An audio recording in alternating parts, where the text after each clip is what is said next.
Diane, vous êtes entrepreneur, fondatrice de WAP Community. WAP pour We Are Peers. Et une question, j'aurais pu en choisir plein, mais c'est quoi WAP, We Are Peers?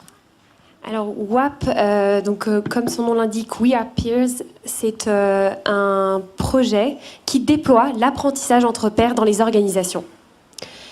Et plus concrètement, ça permet aux collaborateurs, aux étudiants, d'apprendre les uns les autres sur leur lieu de travail, dans les open space, à partir de leurs talents, de leurs compétences, de leurs envies de changement, 1 ou 2 fois par mois, tout au long de l'année.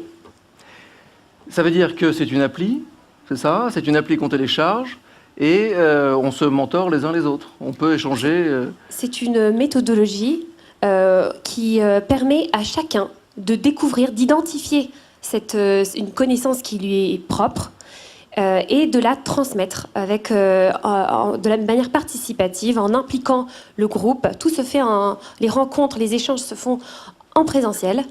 Et la deuxième étape, c'est effectivement de se retrouver au cours de forums.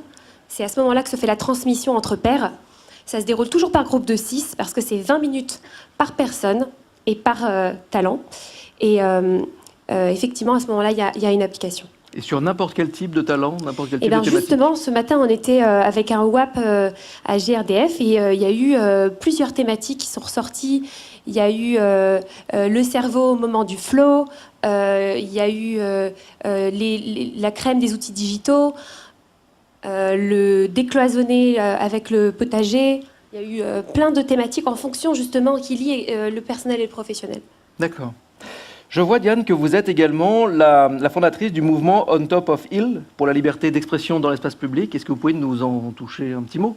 Ah oui, alors l'histoire de WAP, c'est que il y a quelques années, j'étais, comme vous tous, à l'école, dans une grande école, et je m'ennuyais dans les classes. J'attendais la fin de l'heure, et je me demandais pourquoi, parce qu'apprendre c'est fascinant, on devrait vraiment arriver et avoir envie d'apprendre et même vouloir trouver ça fascinant. Et j'ai proposé un autre format que la salle de classe, où on n'est pas en fait face à un professeur ou un expert, mais on est véritablement dans le partage, dans les interactions, par des petits groupes. On est 6 maximum et chacun va être contributeur. Donc on n'est pas passif, consommateur du savoir, mais on le crée.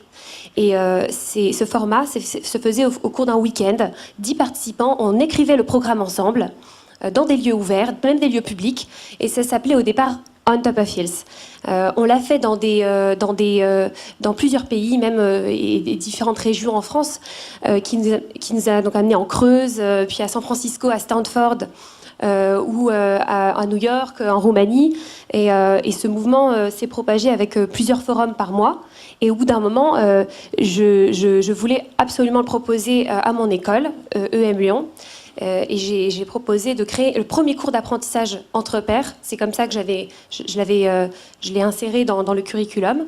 Et au bout d'1 an, ce programme va être déployé pour tous les étudiants comme programme principal, qui permet aux étudiants d'avoir à la fois la formation traditionnelle et puis l'apprentissage entre pairs, où ils vont à la fois pouvoir valoriser leurs expériences passées, mais aussi leurs expertises et leurs talents. Si vous aviez un message à adresser à tous ces participants qui viennent d'organisations diverses et variées, aux personnalités qui sont parmi nous, ce serait lequel? Là, je vous prends de court. Hein. Alors, j'ai 2 messages. Le premier, c'est que... c'est que vous avez tous quelque chose de unique à partager et vous ne savez pas lequel c'est, pour l'instant. C'est tout le temps ce qui arrive quand on fait nos sessions. La plupart du temps, ils ne savent pas au début pourquoi et qu'est-ce qu'ils vont pouvoir partager. À la fin, ils ressortent avec une connaissance packagée qu'ils vont transmettre de manière vivante. Et du coup, j'aimerais vraiment vous proposer de le vivre. Donc, c'est très facile, il suffit juste de venir me voir. Et la deuxième, c'est plutôt pour les dirigeants. C'est que l'apprentissage entre pairs, ça contribue à la performance. Parce que quand on déjà apprendre, on se renouvelle, on collabore, on est ensemble. Le partage des connaissances nouvelles, c'est ce qui crée de l'innovation. Finalement, au début, on disait tout à l'heure, les aventuriers, ils ont commencé à faire des exposés les uns les autres pour ensuite faire des projets. Nous, au départ, ça part d'échanges interdisciplinaires et c'est ça qui crée souvent des projets d'innovation. Et nous, on voudrait véritablement que les entreprises dédient au moins 3 heures d'apprentissage entre pairs par mois et que ça contribue à la performance de tous. Et c'est déjà sur la voie, du coup, avec le M Lyon. Et avec de grandes entreprises comme GRDF, Sanofi, des industries comme Aldes. Donc, ce programme est en plein déploiement et ça peut l'être encore plus avec vous. Diane, le prochain projet, c'est quoi, pour finir? Alors, le prochain projet, c'est qu'on a... Dans l'état 2 déjà, donc j'imagine que vous en avez plein d'autres. C'était le même, en fait. Il a juste été renommé. C'est une transformation. C'était l'évolution. Le prochain projet, c'est plutôt notre projet d'innovation. C'est qu'à chaque fois qu'on fait notre programme, on innove. Et les collaborateurs et les étudiants nous ont donné l'idée de faire un jeu de cartes. Donc on est en train de créer le jeu de cartes, le jeu de société qui permet de se poser les bonnes questions pour identifier sa connaissance et ensuite de la transmettre. Alors on est en train de le packager. Donc il faut vous suivre sur Twitter. Hein, oui, vous pouvez suivre... bien évidemment. Oui, c'est WAP Community sur Twitter. Et mon Twitter, donc c'est Diane Laine. Et sinon, sur mon site web, donc www.wearepeers.com. Merci beaucoup, Diane. Merci. On le voit, le monde se transforme et se transforme très vite. Merci, Diane.